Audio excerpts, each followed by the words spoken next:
Las Conchas wildfire, creeping closer. The sun was barely visible as it set, glowing red, behind the massive plume of smoke kicked up by winds in the afternoon.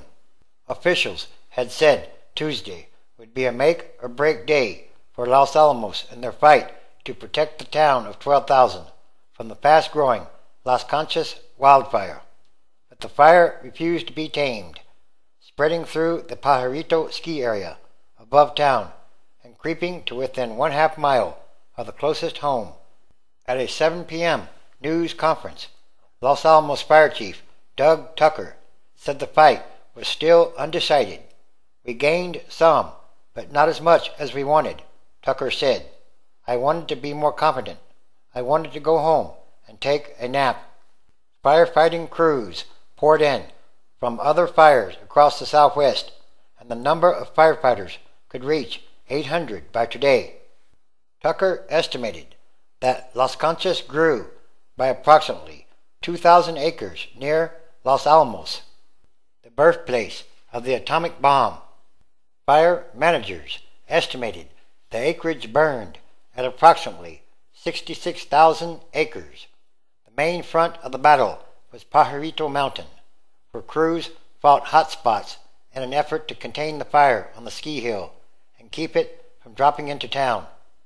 Another front was near the Los Alamos County ice rink at the head of Los Alamos Canyon, where firefighters cleared brush and cut down trees in an effort to reduce potential fuel for the fire. Los Alamos Canyon runs parallel to town, near residences and parts of Los Alamos National Laboratory. If it makes a run into the canyon, that's when we get concerned, Tucker said. Officials also fear the blaze could make its way into Pajarito Canyon, which runs out of the ski hill into Los Alamos National Laboratory land. The two canyons are considered dangerous in part because they didn't burn in the 2000 Cerro Grande fire, leaving trees that could provide fresh fuel for Las Conchas. Asked whether the fire was moving toward or away from Los Alamos, Tucker replied, "Both." The fire was approximately a mile from the ice rink, he said. Los Alamos was largely a ghost town after it was evacuated of all about 50 holdout residents on Monday. Many of the emergency workers and news reporters that made up most of the remaining population were wearing breathing masks as protection from the smoke. The fire does not appear to be headed toward White Rock, which was not evacuated when authorities ordered residents to leave nearby Los Alamos. Meanwhile, fire crews were working to stem the massive fire's advance on several other fronts. That included digging fire breaks along the blaze's western edge and across Frijoles Canyon, which contains Bandelier National Monuments, Visitor Center, and numerous historical ruins. To the south, where the fire had burned more than 30 houses in the Cochiti Canyon area early Monday morning, crews were keeping an eye on the fire, but officials said its spread was being slowed by a lack of heavy fuels. The fire expanded rapidly after starting Sunday afternoon on private land near Las Conchas campground. Tucker said that because of all the unburned forest area between Las Conchas and Bernalillo, I easily believe it could grow to at least 100,000 acres. God, I hope not, he added. A downed power line is still believed to have started the fire, although that's still under investigation. New Mexico is in its worst drought on record, and in some places it hasn't rained in over 6 months. This is also one of the biggest wildfires in the state's history. Yes, climate change is already here. It's happening all around the world. More extreme weather events. This, too, is another sign of the times, the end times, transition days, which is a continuing, day-by-day process of extraordinary changes, happenings, and events. It's about what kind of world are we leaving to the future generations, and that should be a very important question to ask. Daniel, chapter 12, and At that time shall Michael stand up, the great prince, which stands for the children of thy people.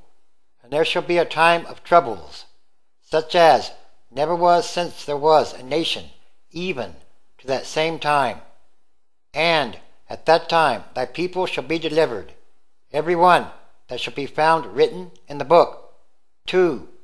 And many of them that sleep in the dust of the earth shall awake, some to everlasting life, and some to shame and everlasting contempt. 3. And they that be wise shall shine as the brightness of the firmament, and they that turn many to righteousness, as the stars forever and ever. Revelation chapter 8, verse 10. And the third angel sounded, and there fell a great star from heaven, burning as it were a lamp, and it fell upon the third part of the rivers, and upon the fountains of waters. 11. And the name of the star is called Wormwood, and the third part of the waters became wormwood, and many humans died of the waters, because they were made bitter. 12. And the fourth angel sounded, and the third part of the sun was smitten, and the third part of the moon, and the third part of the stars, so as the third part of them was darkened, and the day shone not for a third part of it, and the night likewise. 13. And I beheld and heard an angel flying from the midst of heaven, saying with a loud voice, Woe, woe, woe, to the inhabitants of the earth, by reason of the other voices of the trumpet of the 3 angels, which are yet to sound. Revelation chapter 16, verse 8. And the fourth angel poured out his vial upon the sun, and power was given unto him to scorch humans with fire. 9. And humans were scorched with great heat, and blasphemed the name of God, which has power over these plagues, and they repented not to give him glory. 10. And the fifth angel poured out his vial upon the seat of the beast, and his kingdom or nation was full of darkness, and they gnawed their tongues for pain. 11. And blasphemed the God of heaven, because of their pains and their sores, and repented not of their deeds. 12. And the sixth angel poured out his vial upon the great river Euphrates, and the water thereof was dried up, that the way of the kings or leaders of the east might be prepared. It's time for all prophecy to be fulfilled, and these are more physical manifestations of the book of Revelation. Everything is connected, and everything is numbered. It's about fate or destiny. The fourth angel is sounding.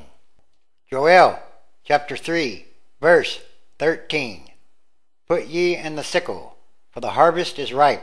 Come, get you down, for the press is full.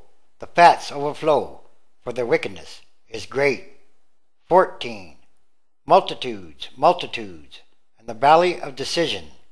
For the day of the Lord is near in the valley of decision. 15.